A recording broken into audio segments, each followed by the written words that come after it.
Olá, alunos! Nessa quinzena eu vou falar um pouco sobre materiais de isolamento térmico. E vocês vão ver ao longo das videoaulas que, na verdade, qualquer material ele proporciona certo isolamento térmico. O que a gente vai aprender é os conceitos por trás disso e quais são as propriedades importantes para serem analisadas. Eu vou começar com um conceito muito importante, que é o conceito de desempenho térmico. Então, o desempenho térmico de uma edificação é resultado da sua interação com o ambiente térmico que a envolve. Então, é resultado da interação da casca da edificação, das paredes externas, do telhado, com o ambiente onde ela foi implantada. O que isso quer dizer? Quer dizer que o mesmo projeto, se ele for construído em Nova Venécia e se ele for construído numa cidade do sul do país, a mesma casa, igualzinha, com a mesma orientação, por exemplo, na cidade de Curitiba, elas vão ter um comportamento totalmente diferente, elas vão ter um desempenho térmico diferente. E desempenho remete à qualidade em uso. Então, uma edificação com bom desempenho térmico, ela proporciona conforto aos seus usuários, às pessoas que vão habitar essa edificação, que vão frequentar essa edificação. E vários fatores influenciam o desempenho térmico. E as condições climáticas desse local de implantação, a orientação da implantação em si, na implantação em si, as condições de uso e os materiais e componentes. Então, por isso que eu não posso falar simplesmente de materiais de isolamento térmico, que eu tenho que considerar esses outros condicionantes, como, por exemplo, as condições climáticas, implantações e condições de uso, que remetem ao ambiente em que a edificação foi implantada. E agora eu vou falar especificamente de cada um desses fatores. O primeiro são as condições climáticas. Então, o primeiro fator importante é a temperatura do ar, e ela tem um nome técnico de temperatura de bulbo seco. E o segundo é a umidade relativa do ar. A umidade, apesar que a gente dá mais valor à temperatura normalmente, a umidade é muito importante, porque uma umidade alta, ela intensifica a sensação de frio ou calor. Como, por exemplo, no caso de Nova Venécia. Nova Venécia é uma cidade com um clima quente e úmido. Então, o fato do ar ser úmido, ele intensifica a sensação de calor. Só que o ar úmido, ele também tem um lado bom, que normalmente climas que são quentes e secos, como por exemplo o clima desértico, ele tem um dia quente e uma noite muito fria. É porque a inércia térmica do ar é baixa, agora a inércia térmica da água é alta. E o que isso quer dizer? A água demora para captar energia térmica, mas ela demora também para perder. Então, o que acontece quando a gente tem um clima quente e úmido? A diferença de temperatura entre o dia e a noite, ela não é tão grande quanto num clima quente e seco. A velocidade e direção dos ventos é uma outra condição muito importante. Por quê? Porque ela pode amenizar a nossa sensação de desconforto térmico. Inclusive, para a região de Nova Venécia, que é a zona bioclimática 3, uma das estratégias recomendadas é a ventilação cruzada. O que é uma ventilação cruzada? Na hora que você está projetando a edificação, você identifica qual é a direção predominante dos ventos e você direciona as aberturas da sua edificação para conseguir captar esse vento. E a gente não pode ser uma abertura só, a gente tem que tentar fazer isso com duas aberturas. Então o ar tem que entrar por um lugar e sair pelo outro. E isso é o que a gente chama de ventilação cruzada. Então, uma estratégia pode ser, por exemplo, num compartimento, né, num cômodo, que faz divisa com duas paredes externas. Então a gente coloca uma janela em cada parede, tenta canalizar esse vento para que ele tenha um fluxo dentro do quarto. E isso a gente chama de ventilação cruzada. E a gente pode tirar partido disso de várias formas. Inclusive, a gente pode. O vento é tão interessante que, se a gente fizer um projeto considerando o vento, a direção do vento e a ventilação cruzada, em muitas situações a gente pode dispensar o uso de aparelhos ar-condicionado. Então, é bem relevante, inclusive, para aumentar a eficiência energética dessa edificação, né? A gente vai gastar menos energia elétrica com climatização se a gente utilizar o vento. E a direção da radiação solar e a intensidade dessa radiação solar. E isso é diferente dependendo do local que a gente vai implantar a nossa edificação.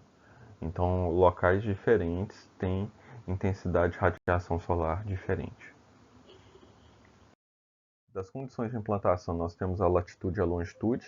A latitude é mais importante, que partindo da linha do Equador, sempre que a gente aumenta a latitude tanto para norte ou para sul, se aproximando do polo norte ou do polo sul, o clima vai ficando mais frio. A topografia é muito interessante, dependendo de onde a edificação estiver implantada, por exemplo, se ela estiver implantada num vale cercado de montanhas, ela vai ter um microclima diferente que se ela tivesse sido implantada em cima da montanha. Normalmente ela tem mais incidência de vento, nas partes mais altas ela fica mais frio. A topografia também, uma montanha ou ela pode fazer sombra em parte do dia nessa edificação, alterando o clima local, um microclima naquele local de implantação da edificação. E a orientação solar é muito importante também, né? A gente sabe, vocês já sabem disso, vocês já estudaram isso no primeiro projeto que vocês fizeram, quando vocês ainda eram calouros, que o Sol nasce no leste e se põe no oeste. E o eixo de rotação dele vai mudando conforme a época do ano, né? Mas ele tem uma tendência a ficar mais tombado para norte.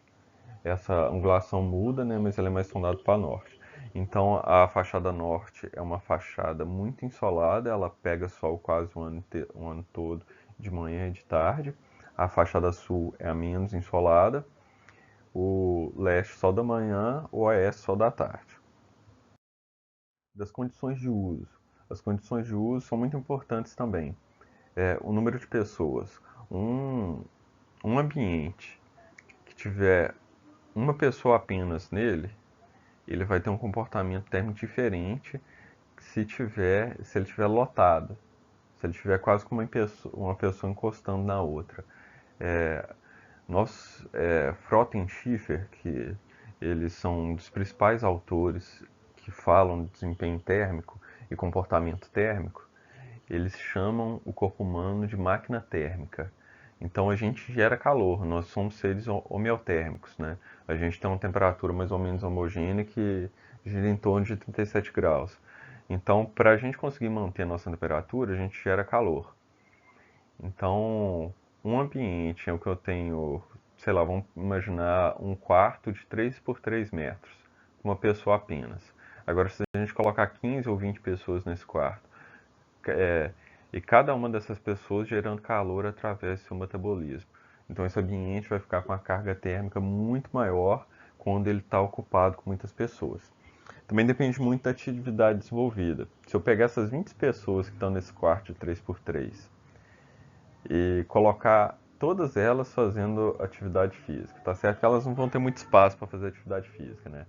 Mas se elas tiverem ou batendo palmas, ou levantando os braços, fazendo algum tipo de atividade física, ou simulando uma corrida, mesmo que parado no mesmo local, o metabolismo, o corpo dela vai começar a gerar mais calor. E isso vai aumentar a carga térmica. Os equipamentos utilizados. A gente tem equipamentos que também geram calor, como por exemplo motores, e até mesmo computadores num laboratório de informática, por exemplo. Os gabinetes eles geram calor e essa carga térmica ela vai para o ambiente, né? E isso acaba exigindo mais da climatização, por exemplo. Quantidade de vapor d'água produzido. Então, se é um ambiente que tem algum equipamento que produz vapor d'água, esse ambiente também vai ficar com a carga térmica maior. Por exemplo, uma cozinha que estão cozinhando feijão na panela de pressão, ela fica mais quente. e a taxa de renovação do ar do ambiente, que depende das aberturas de ventilação. Por exemplo, aquela estratégia que eu falei da ventilação cruzada, ela aumenta a taxa de renovação do ar do ambiente. Então, e essa renovação do ar, ela tira a carga térmica do ambiente. Então, melhora o desempenho dele. Mas depende da conformação das aberturas. E também dessas aberturas estarem abertas ou fechadas, né? Então, não adianta eu ter janelas que proporcionam ventilação cruzada e essas janelas estarem fechadas. E a gente tem os materiais componentes. Então, a forma e as dimensões da edificação interferem no comportamento térmico. E aí a gente tem algumas propriedades que dependem dos componentes, dependem dos materiais, das camadas desses materiais e da espessura dessas camadas. São a transmitância, o atraso térmico, a refletância, a radiação solar, a emissividade da superfície, a capacidade térmica, o calor específico e a massa específica dos materiais. Eu vou falar mais à frente, nas nossas aulas, de todas essas propriedades, mas agora eu gostaria de destacar algumas mais importantes, né? Que eu vou falar de algumas específicas para a nossa cidade, para a microrregião de Nova Venécia, né? Que é a zona bioclimática 3. Atraso térmico. Atraso térmico é o tempo que a radiação térmica, uma onda térmica, ela demora para atravessar um fechamento, como por exemplo uma parede ou um telhado. Por causa da umidade alta aqui de Nova Venécia, a gente não tem um gradiente de temperatura tão alto entre o dia e a noite, as temperaturas são similares, a gente não precisa proporcionar um grande atraso térmico nas paredes. Então a gente tem que usar paredes leves, que proporcionam um atraso térmico menor, que é uma estratégia diferente quando a gente tem um clima quente e seco. Clima quente e seco, se o dia é muito quente e a noite muito fria, as paredes da edificação, os fechamentos dela, tem que atrasar a onda térmica 6 horas, 8 horas, para quando ela chegar dentro da edificação, já ser nesse momento em que está de noite e a edificação tenderia a começar, o clima começaria a ficar frio. E porque essa onda térmica que demorou para atravessar a parede está chegando agora, ela não vai ficar. Ela vai proporcionar uma condição de conforto. E uma outra coisa muito interessante também é a refletância e a radiação solar. Aqui em Nova Venécia, é interessante que a gente use paredes de cores claras. Você já deve ter estudado isso em física, né? Que o preto ele absorve a radiação solar, né? E consequentemente todas as cores, né? E quando ele absorve a radiação solar, ele absorve a radiação térmica. E o branco ele reflete todas as cores, ele reflete a radiação solar. E vocês devem sentir isso, inclusive, quando saem com uma camisa preta no clima de Nova Venécia. Se a gente usar paredes de cores escuras, a gente está absorvendo radiação térmica e deixando a nossa edificação mais quente. E a gente já está no clima quente.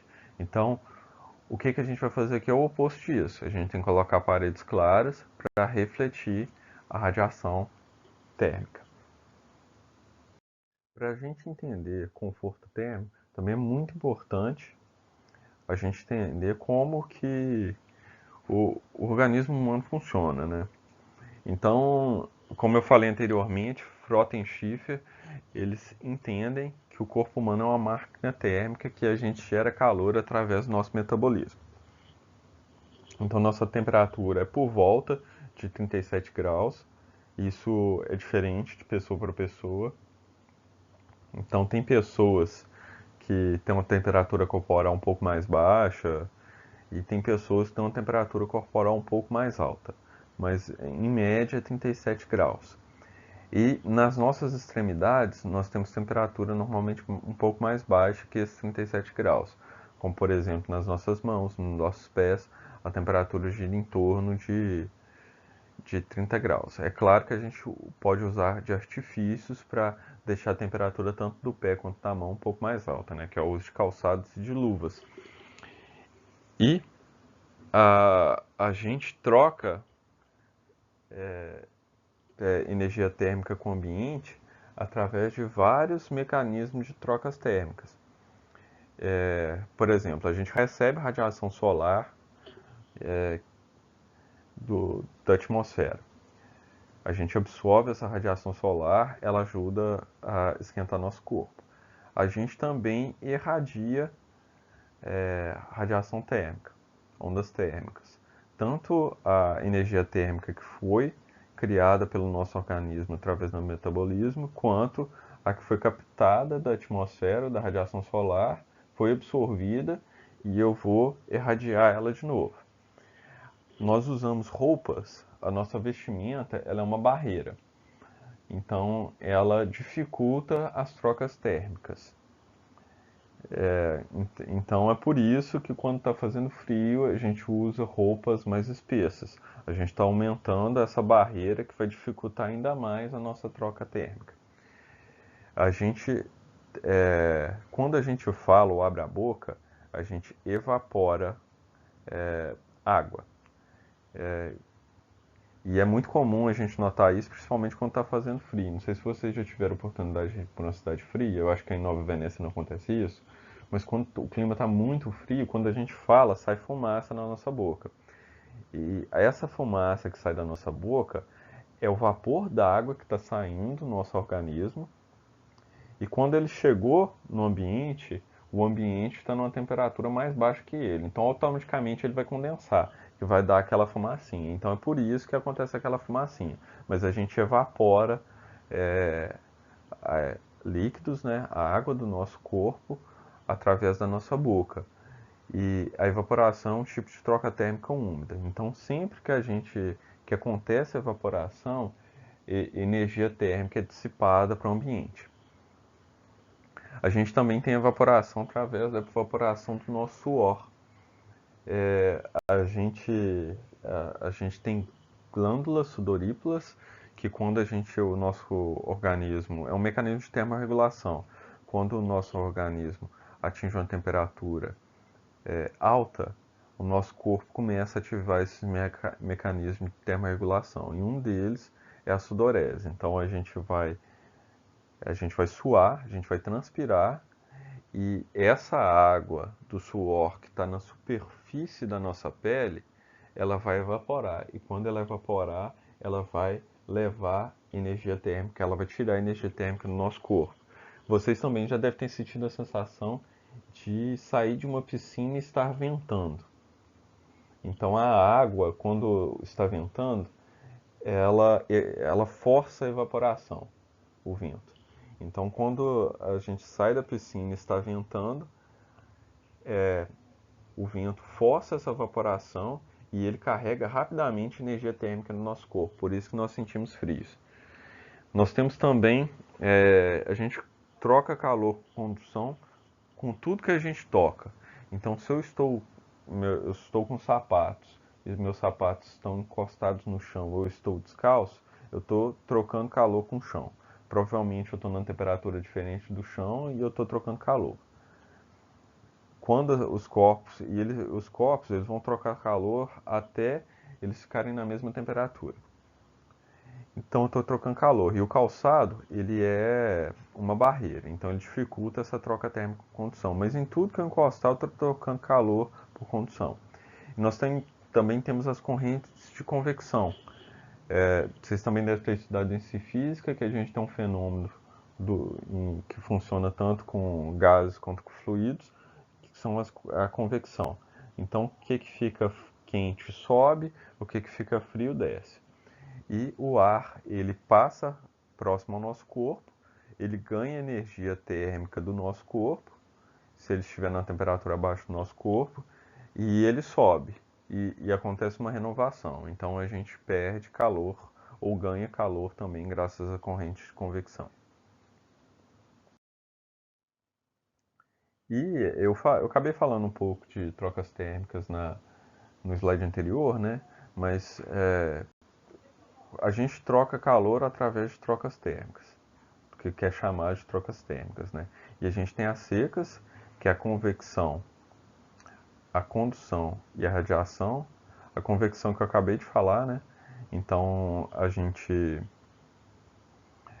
o ar tem um movimento, o ar quente sobe, o ar frio desce, então o ar esquenta, sobe, desce, ganha calor de alguma forma, por exemplo, passando perto de um corpo que está numa temperatura mais alta que ele, sobe e acontece trocas desse jeito. Nós temos a condução, que é uma troca térmica por contato, então para ter troca térmica por condução eu tenho que estar encostando em alguma coisa, uma pessoa, um material que esteja numa temperatura diferente de mim, e tem radiação.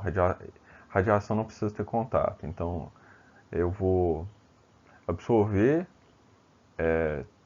energia térmica irradiada para algum corpo ou um astro igual ao Sol, e eu vou irradiar também. Então eu absorvo e irradio.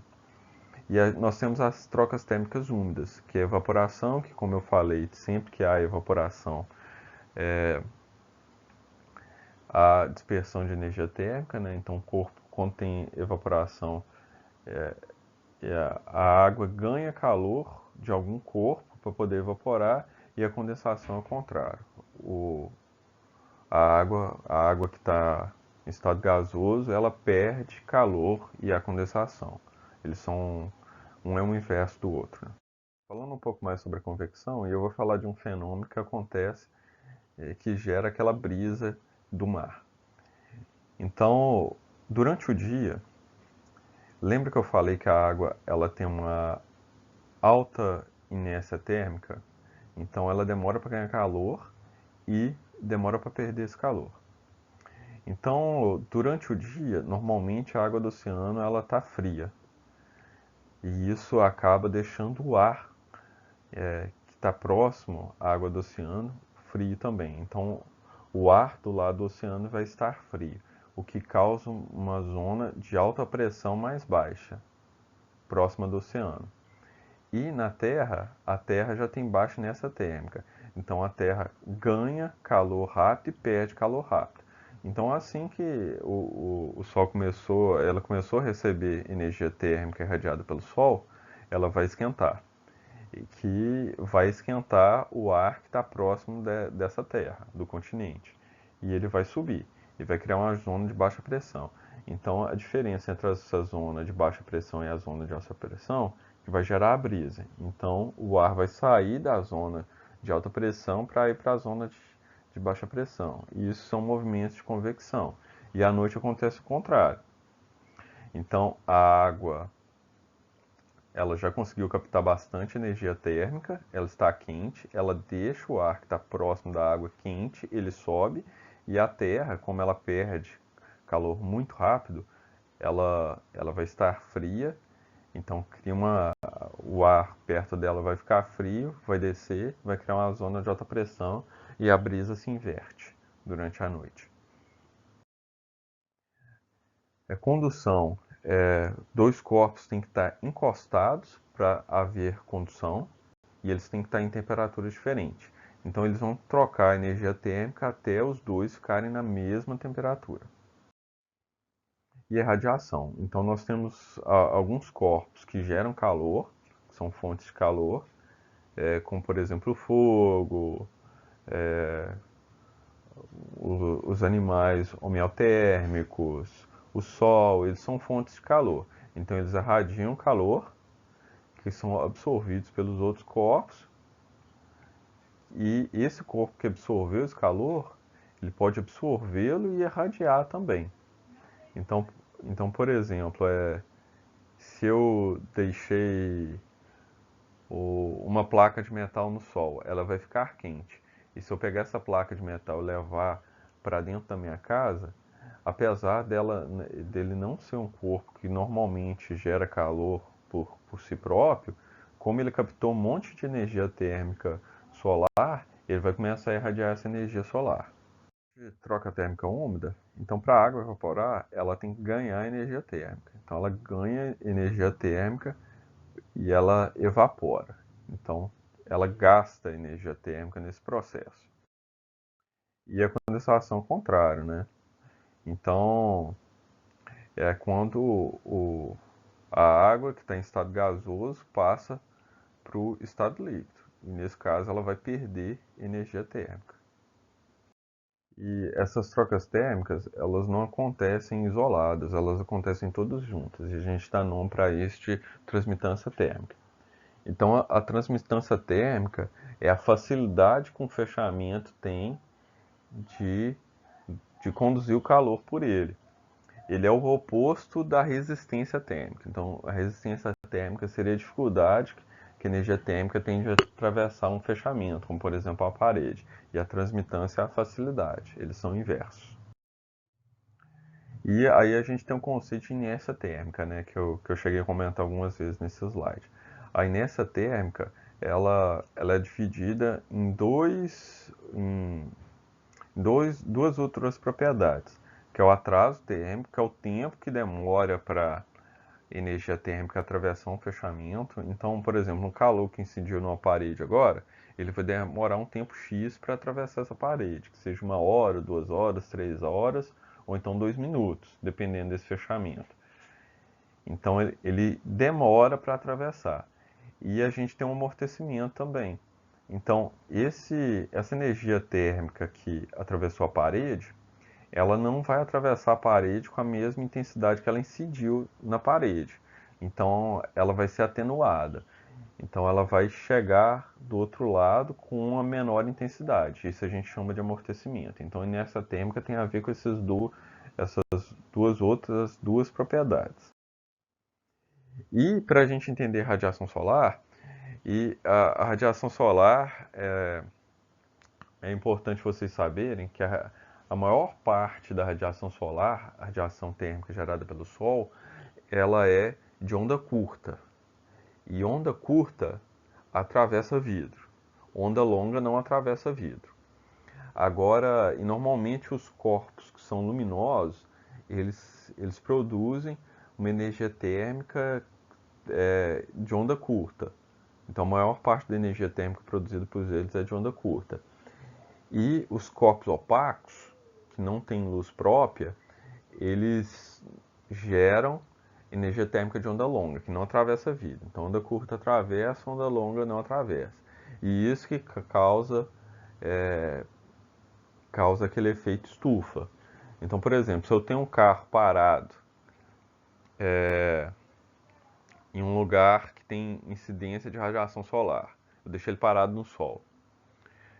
A radiação solar de onda curta vai atravessar o vidro dele, vai entrar dentro do carro, vai ser absorvida pelo banco e depois ela vai ser irradiada pelo banco. Só que quando ela é irradiada pelo banco, pelo volante, pelas partes de dentro do carro, ela não vai ser mais irradiada como onda curta, ela vai ser irradiada como onda longa, que não tem a capacidade de atravessar vidro. Então ela vai ficar batendo, sendo absorvida, irradiada dentro do carro lá, sem conseguir atravessar o vidro. E cada vez mais entrando radiação solar de onda curta. É por isso que o carro esquenta muito quando a gente deixa ele parado no sol. E então a radiação solar ela tem um comportamento diferente dependendo se o elemento é transparente ou se o elemento é opaco. Então aqui a gente tem um elemento opaco, por exemplo, uma parede, né? Então a gente tem a radiação solar que incide sobre a parede, parte dela vai ser refletida, a quantidade dela que vai ser refletida vai depender da cor dessa parede, parte vai ser absorvida e irradiada para fora, parte vai atravessar os componentes da parede, né, o material da parede, por condução e vai ser irradiada para dentro.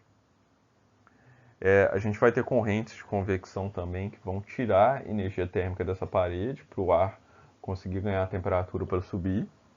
Isso vai acontecer dos dois lados dessa parede, então. Então, a energia térmica que incide sobre um fechamento, parte é refletida, parte é absorvida e irradiada para fora, e parte vai atravessar por condução. Então, a energia térmica vai chegar do lado de dentro, como eu falei anteriormente, quando eu falei de inércia térmica, de amortecimento, ela vai ser atenuada. Agora, o comportamento da radiação solar com elementos transparentes, como por exemplo um vidro, já é diferente. A radiação solar incide com a mesma intensidade em ambos os fechamentos, né? Só que a parte da radiação solar que é onda curta, ela vai atravessar o vidro direto. Então ela vai passar. Uma parcela que é onda longa vai ser absorvida e irradiada, parte vai ser refletida também, e parte, devido às correntes de convecção, vai ganhar calor e vai subir. Então, quando o elemento é transparente, a quantidade de energia térmica que entra é muito maior. E lembrando que acontece aquele fenômeno que eu comentei no slide anterior, né? Quando ela vai incide em cima de algum outro corpo opaco, ele vai ser absorvido, a energia térmica vai ser irradiada na forma de onda longa que não atravessa o elemento transparente. E vai aumentando cada vez mais o calor dentro daquele ambiente. Agora eu vou falar melhor de alguns outros fatores. A latitude é até um que eu já adiantei alguma coisa. A latitude, quanto maior for a latitude local, menor é a quantidade de radiação térmica solar recebida. Então, quanto mais a gente se afasta da linha do Equador, mais frio aquele local aquele ambiente. A topografia ela pode criar microclimas. Então, ela pode servir de barreira à radiação solar, ela pode barrar vento, ela pode mudar a trajetória do vento e ela pode proporcionar condições de tanto de umidade quanto de temperatura diferente da temperatura regional. Então, ela cria um microclima local.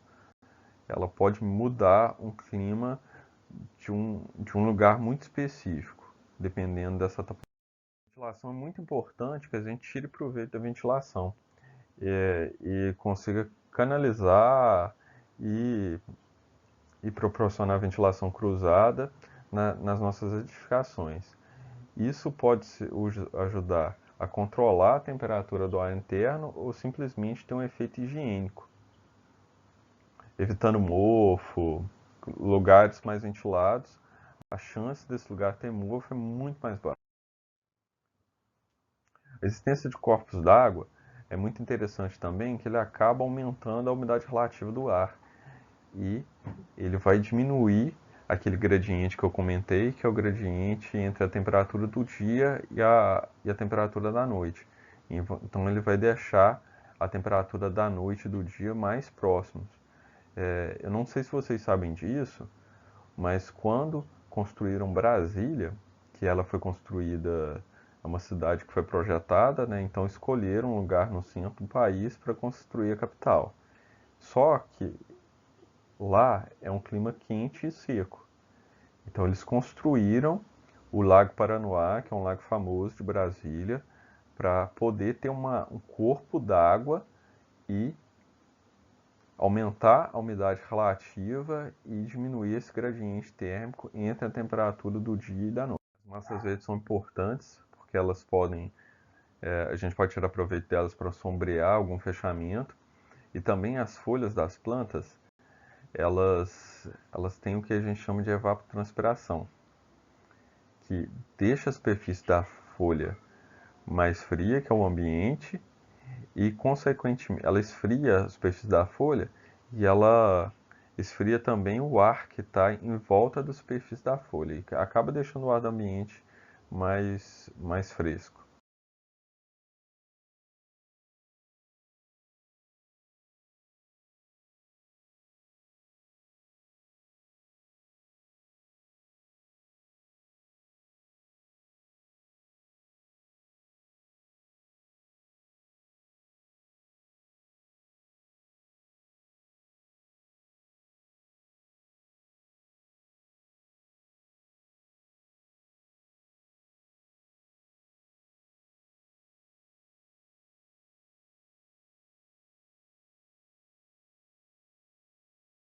A escolha dos materiais também faz toda a diferença na hora do desempenho, de medir o desempenho térmico de uma edificação, né? Isso tem a ver com as propriedades termofísicas desses materiais E a gente vai falar disso mais detalhadamente mais à frente. Então a gente vai estudar algumas dessas propriedades. As aberturas são os locais em que a gente tem uma troca de energia térmica mais intensa, né? Lembram quando eu falei lá do comportamento da radiação solar em superfície opaca e superfície transparente? Então, quando a superfície é transparente, ela é envidraçada, a quantidade de energia térmica que entra é muito maior.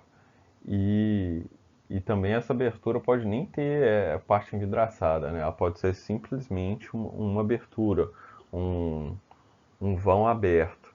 Então, a intensidade de energia térmica que entra é bem maior e a gente consegue controlar a entrada de vento através das aberturas. Então é muito importante a gente pensar nas aberturas na hora de pensar, tipo, fazer um projeto e pensar em qual vai ser o desempenho térmico resultante daquele projeto naquele ambiente. Coberturas é a parte da edificação que está mais exposta à radiação solar, né, durante mais tempo durante o dia. Então, como ele fica na parte superior da edificação, ela recebe energia térmica o dia todo, né? Então é muito importante a gente pensar bem na nossa cobertura, né? No caso de Nova Venécia, zona bioclimática 3, cobertura leve refletora, atraso térmico baixo e pintada de cor clara. Depois das coberturas, as paredes são a parte da edificação mais exposta à radiação solar. E lembrando que as paredes normalmente elas têm uma área maior, é claro que depende do projeto, né? Mas elas têm uma área maior da cobertura. Então é muito relevante a gente pensar nos materiais que compõem a envoltória da edificação, né? As paredes, a casca externa dela. E agora que a gente já viu todos os conceitos, a gente vai entrar na parte de cálculo. Então a gente vai começar com a parte de cálculo. E os nossos exercícios dessa quinzena, eles são exercícios de cálculo. Então eu gostaria que vocês prestassem bastante atenção nessa parte. E uma dica que eu vou dar também é que quem traz essa metodologia de cálculo é a NBR 15220, que é a NBR de desempenho térmico. Então ela vai explicar como que é feito esse cálculo na parte 2 dela. E ela tem vários exemplos lá também. Então dá para vocês seguirem também pela NBR 15220. E ela que tem todas as tabelas que vocês vão consultar. E agora que a gente vai começar a calcular a transmitância térmica, vocês se lembram que eu falei quando eu falei de transmitância que ela é o inverso da resistência? Então para calcular ela, primeiro a gente vai calcular a resistência, depois a gente vai tirar o inverso dela para ter transmitância. Esse é o caminho mais fácil. E a gente tem fórmulas diferentes dependendo de como o elemento se configura. Então a gente tem elemento homogêneo e elemento heterogêneo, que eu vou explicar mais à frente o que é cada um dos dois. E para elemento homogêneo, a gente usa uma fórmula muito simples. Então, é o E, que é a espessura da camada. Essa espessura da camada ela tem que estar em metros. E esse lambda aí, que é a condutividade térmica do material, que é um dado tabelado. Então, o que você vai fazer para calcular a resistência térmica de um elemento homogêneo? Você vai pegar a espessura dele em metro e dividir pela condutividade térmica, que é um dado que você vai consultar numa tabela. Então, é uma fórmula extremamente simples. Só que num elemento eu posso ter várias camadas. Então, por exemplo, esses fechamentos que a gente tem na escola. A gente tem paredes de drywall, né? Em que a gente tem. As daí eu acho que nem tem isolante térmico no meio, mas a gente tem uma parede, uma, uma camada de gesso acartonado, ar no meio e outra camada de gesso acartonado.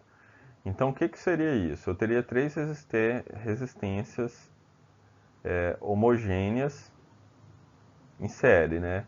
Então, eu tenho uma resistência de gesso acartonado, uma resistência do ar e outra resistência de gesso acartonado. E para eu ter a resistência desse fechamento, eu tenho que somar a resistência dessas três camadas que são homogêneas. Vocês estão me entendendo?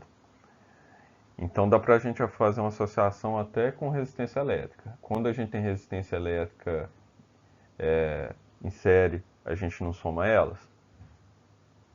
Então quando a gente tem elementos homogêneos, resistência térmica de elementos homogêneos, de uma parede que é composta de várias camadas, a gente só soma elas. É muito simples. Então é bem fácil, ó, elemento homogêneo. Então a gente tem uma fórmula que é extremamente simples, a espessura dividida pela condutividade térmica, lembrando que a espessura é em metro, e se eu tiver várias camadas, eu vou só somar essas camadas para eu ter a resistência térmica que eu chamo de RT minúsculo, que é a resistência térmica total só da camada. Então seria isso, ó. Então a gente tem aquele exemplo mais ou menos que eu dei, só que esse aqui a gente tem gesso acartonado e tem um isolante térmico que é lâmina de rocha no meio, né? Então são camadas homogêneas. Em toda a extensão da parede eu tenho gesso acartonado, lã de rocha, gesso acartonado. Eu não tenho nada no meio. E isso é uma resistência, é uma camada homogênea, uma parede homogênea. Então o que, que eu tenho aqui, ó? A parede mesmo, esses três materiais, é o que eu chamei de RKE. Então eu tenho a resistência do primeiro, que é do gesso, a R01, a R02 é do ar, a R03 da outra camada de gesso. As duas juntas eu posso chamar tanto de RKE ou então daí aquele RT minúsculo, mas a norma ela chama de RT minúsculo. Então essa aqui é o RT minúsculo. Só que a gente tem uma resistência superficial interna e externa da camada de ar que fica parado. E aí a gente soma valores. Então a gente vai somar essa resistência com a resistência superficial externa e com a resistência superficial interna. E aí isso tudo aqui eu vou ter a resistência térmica total do fechamento, que eu chamo de RT maiúsculo. Então aqui a gente tem uma tabela que a gente consegue consultar a condutividade térmica do material. Essa tabela é uma tabela da DNBR 15220 e é só um pedaço dela, a tabela é bem maior, ela tem vários materiais lá, então a gente vem aqui no Lambda e consulta qual que é o valor da condutividade térmica para aquele fechamento. E quando a gente tem materiais heterogêneos, a gente vai ter que fazer a ponderação da resistência térmica, que é muito parecido quando a gente tem resistência elétrica em paralelo, né? A gente tem que fazer uma ponderação. Então, essa é a fórmula que a gente usa para fazer a ponderação. Então, eu tenho vários elementos que estão em paralelo, né? O elemento A, o B e assim por diante, né? Tem até o Rn aí. Mas aí eu vou pegar o valor da área desse, desse elemento na parede, dividir, somar com a área dos outros elementos, né, e dividir pela área do elemento dividido pela resistência do elemento. Essa resistência do elemento aí, a gente usa a mesma fórmula utilizada lá para a resistência homogênea. Quando eu vou apresentar alguns exemplos, acho que vai ficar mais fácil de entender com um exemplo mesmo, prático. Esse caso aqui é um caso em que a gente tem resistências térmicas em paralelo, né? Então a gente tem uma camada em que a gente tem um tijolo separado com argamassa no meio da parede, né? A gente não tem tijolo durante toda a extensão da parede. Tem um pequeno pedaço ali de 1 centímetro que eu tenho só argamassa. Então o comportamento térmico dessas partes vai ser diferente. Eu tenho aquela parte de 1 centímetro ali que é só argamassa. Eu chamei ela de R03, aquele de cima. E eu tenho um, uma resistência, um pedaço são resistências em série, que eu tenho a argamassa de revestimento, o bloco de concreto celular autoclavado e a argamassa de revestimento do outro lado, que está ali R01, R02 e R03. Aquilo ali tudo, eu tenho RQE ou RT minúsculo, né? E essa resistência R3 de cima, ela tem paralelo com essa RKE de baixo. E aí eu vou jogar essas resistências naquela fórmula de ponderação. Mas para eu calcular cada uma dessas resistências individualmente, eu uso a fórmula da homogênea. E aqui a gente tem de novo um elemento heterogêneo, né? E ele tem bem mais seções do que o elemento heterogêneo que a gente viu anteriormente. Então lá ele só tinha duas seções, né? Só tinha duas resistências paralelas, aqui a gente tem várias. A gente tem uma, que é aquela de 1 centímetro, que eu pego a argamassa de revestimento, a argamassa de assentamento, a argamassa de revestimento, que é um. Eu tenho outra, que é a argamassa de revestimento, parede de bloco, argamassa de revestimento, que é a segunda. E eu tenho uma terceira, que é a argamassa de revestimento, parede, cerâmica, ar, parede cerâmica do bloco, ar, parede cerâmica, argamassa de revestimento. Então eu tenho três seções nesse caso específico aí, sendo que as seções se repetem. Então, dentro do módulo, a gente tem uma seção, e aí, nesses casos específicos, eu considero só um módulo, um tijolo com argamassa. Então eu tenho uma seção uma vez só, que é de tudo argamassa. A seção aí que tem argamassa e parede de bloco, eu tenho ela 4 vezes. E a seção que tem o furo aí, que é ar confinado, eu tenho ela repetida 3 vezes. Então são três seções. E quando a gente tem camada de ar estacionado, como no exemplo anterior, a gente não precisa calcular a resistência térmica dele, é só a gente consultar uma tabela. E a gente só tem que verificar alguns parâmetros. O primeiro é a emissividade da superfície que está em volta dessa camada de ar, se ela é de alta emissividade ou de baixa emissividade.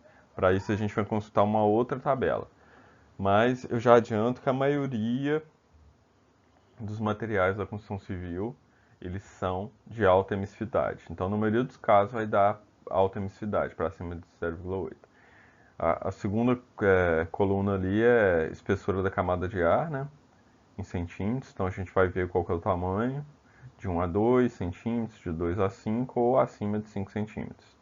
E qual que é o fluxo, a direção do ar. Então, por exemplo, se for parede, é fluxo horizontal. E se for laje, e a gente faz isso só quando é uma laje de cobertura, né? Ou então uma laje de cobertura ou uma cobertura mesmo, um telhado, né? A gente verifica se o fluxo é ascendente ou descendente. Quando o fluxo é ascendente, quer dizer que a edificação está perdendo calor para o meio. E quando é descendente, ela está ganhando calor do meio. Então, dependendo da época do ano, a gente vai fazer o cálculo para ascendente ou para descendente. Mas o que é relevante aqui? Tipo assim, numa questão eu vou falar qual que é a direção do fluxo. Eu vou dizer se ele é ascendente ou descendente. Mas considerando o clima de Nova Venécia, o que é... Qual que é a situação que é ruim para a gente? É quando a gente está ganhando calor do meio, não é? Então é descendente. Então sempre que eu não falar nada, se eu não especificar que é ascendente, vai ser descendente, que a gente está simulando a pior situação, né? Que é a edificação ganhando calor. E aqui é a tabela que a gente consulta a emissividade, né? Então tem uma coluna ali com a emissividade, ó. E pode ver que a maioria aqui é acima de 0,8. O que não é? Chapa de alumínio, vidro metalizado, né? Dependendo de quanto metalizado ele for, ele também vai ser. E só. O resto, todos os outros materiais, eles são de alta emissividade. E depois que eu calculei o RT, verificando lá o que tá, quais são as resistências em série, quais são as resistências em paralelo, eu vou somar a ele a resistência superficial externa e a resistência superficial interna, que eu já comentei, né? E ela é tabelada também, é facinho da gente verificar qual que é esse valor, né? Primeira coisa, resistência superficial externa, independente do sentido do fluxo, é 0,04.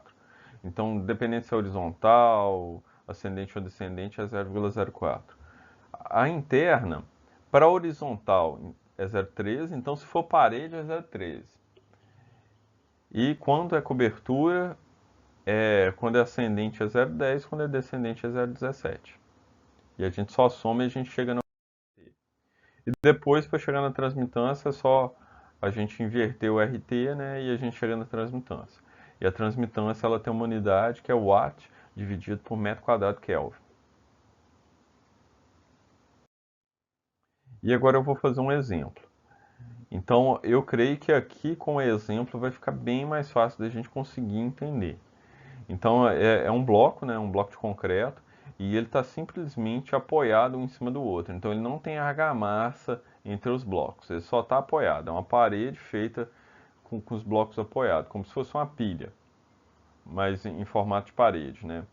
Ali, aquele Q ali é o sentido do fluxo de calor. Então, o fluxo de calor está vindo da esquerda para a direita. E a gente tem as dimensões dos blocos, né? Nesse caso aí, a gente vai ter duas seções. A gente vai ter a seção A e a seção B. Ele já está até marcando ali. E uma coisa muito interessante, que independente do tamanho da parede, a gente considera um módulo dela. Então, a gente tem um módulo que é esse bloco, né? Que ele vai se repetir várias vezes. Se tivesse argamassa, a argamassa de assentamento, eu ia considerar um L de argamassa em volta do bloco. Mas esse aqui não tem, então eu vou considerar só o bloco. Então, ó, eu tenho a seção A, que ela se repete 3 vezes, que é a parede bloco. E eu tenho a seção B, que é parede bloco, ar confinado parede bloco, ela se repete 2 vezes. Então, A se repete 3 vezes, B se repete 2 vezes. E a gente tem todas as dimensões dela aí. A gente vai ter que calcular a área dessas seções, né? E o que seria a área dessas seções? Essas medidas aí estão em centímetros, né? A gente pode calcular a área em centímetros, mas eu sugiro que a gente calcule em metro. Mas quanto que daria isso em centímetros? Só porque está em centímetro. A gente tem a área da seção A, o fluxo de calor vai incidir naquela lateral ali do tijolo, né? Então, considerando a direção de incidência da radiação térmica, eu tenho ali que a seção A vai ser 2 centímetros, que é a largura da parede do bloco, vezes 19, que é a altura do bloco. Então é isso. É 2 vezes 19, se você for calcular a área em centímetro. 2 vezes 19, a gente tem essa altura e ela se repete 3 vezes. E a área de B vai ser 16,5 vezes 19. Então, eu acho que a parte mais complicada de estudo é identificar essas áreas. Mas olha sempre qual que é o sentido de fluxo de calor. Então, estou pegando a lateral do bloco em direção o lado direito do bloco, né? E calcular essas áreas. E agora eu começo o cálculo para as duas camadas, né? As duas seções, tanto a A quanto a B, em si, elas são resistências em série, né? Então a gente vai tratar ela como elementos homogêneos e depois a gente faz a ponderação. Então a área da seção A, ela é os 2 centímetros vezes os 19 centímetros, como eu falei anteriormente, né? Então, já convertendo para metros, 0,02 vezes 0,19, dá 0,0038 metros quadrados. E aí, uma fórmula bem simples, é só ter um material, a espessura da camada de concreto ali, que é a espessura do bloco, 0,09, dividido por 1,75, que é o lambda do concreto que foi consultado na tabela. Aí chega um valor de 0,0514 metro quadrado Kelvin dividido por watt. A seção B, ela já tem 3 elementos. Ela tem parede de concreto, ar confinado, parede de concreto. Então a parede de concreto, ela tem a mesma espessura. E a resistência do ar eu vou consultar na tabela, né? Então vai dar 0,02 dividido por 1,75, 2 centímetros, né, convertidos em metros, 0,16, que é a espessura da camada de concreto, de camada de concreto não, perdão, da camada de ar consultada na tabela, e a outra parede de concreto, que é 0,02 dividido por 1,75. Aí eu cheguei em 0,1829 metros quadrados Kelvin dividido por watt. Então eu tenho RA e RB, a área de A e a área de B, eu vou jogar na ponderação. E lembra que eu falei lá que a área de A se repete 3 vezes, a seção A? Então eu jogo, multiplico por 3 ali na fórmula e a seção B, a área de seção B eu multiplico por 2. Fiz a fórmula toda, eu cheguei no RT, que deu 0,1312. Uma informação muito importante a respeito desse RT. Se o RT der maior que a resistência da maior seção, ele está errado. E se ele der menor que a resistência da, da seção com a resistência menor, ele também está errado. Então ele tem que dar entre esses dois valores. Ele tem que te dar entre a resistência da seção A e a resistência da seção B. Ele tem que ser um valor intermediário. Ele não pode ser um valor maior nem menor do que esses limites. E isso acontece também quando eu tenho mais seções, né? Mas aí eu cheguei no RT minúsculo. Aqui é achando qual que é o valor da resistência do ar, né? Então, concreto aparente, alta emissividade, eu jogo na tabela lá, a camada ela está entre 2 e 5, alta emissividade, entre 2 e 5 centímetros, fluxo horizontal 0,16. Então foi daí que eu tirei aquele valor que colocou na fórmula. E depois eu vou somar nesse valor aí ao RT minúsculo, né, a resistência superficial externa, que é sempre 0,04, e a resistência superficial interna, que no caso, consultando a tabela que foi apresentada abaixo aí, no caso de fluxo horizontal, 0,13. Então eu somo esses valores, eu cheguei num RT maiúsculo de 0,3012 metro quadrado Kelvin dividido por watt. E a minha transmitância térmica foi o inverso disso, que deu 0,32 watt por metro quadrado Kelvin. Essas foram as referências que eu usei. Eu repito, na NBR 15220, parte 2, ela descreve toda essa metodologia que eu falei agora. E eu entendo que só com eu falando no slide, sem estar presencialmente com vocês, é mais difícil de entender esse material. Então eu recomendo fortemente que vocês olhem essa NBR 15220, a parte 2 dela. E vejam os exemplos e tentem entender também por esses exemplos. Ele tem exemplos diferentes dos meus. Aliás, esse último aí eu acho que eu peguei da norma. Mas ela tem muitos outros exemplos que vão facilitar muito o entendimento de vocês. Ok? Então, um abraço a todos e tenham uma boa quinzena de estudos. Só lembrando que eu tenho mais duas partes dessa aula. Então, eu vou falar também do cálculo do atraso térmico e do fator solar. O cálculo do fator solar, extremamente simples. O cálculo do atraso térmico, ele tem uns procedimentos a mais. Mas são procedimentos tranquilos também. E eu deixei alguns exercícios para vocês fazerem também, valendo ponto. E lembrando que eu estou disponível no WhatsApp também para tirar dúvidas. E nesse caso específico desse conteúdo, caso vocês achem que é necessário a gente fazer um aumento síncrono em uma das plataformas ou na plataforma oficial WebConf que a gente usa, ou Google Meet, ou Zoom, para a gente conversar sobre conteúdo, eu estou disponível também. A gente combina a agenda e eu posso conversar com vocês. Então, um grande abraço e bons estudos.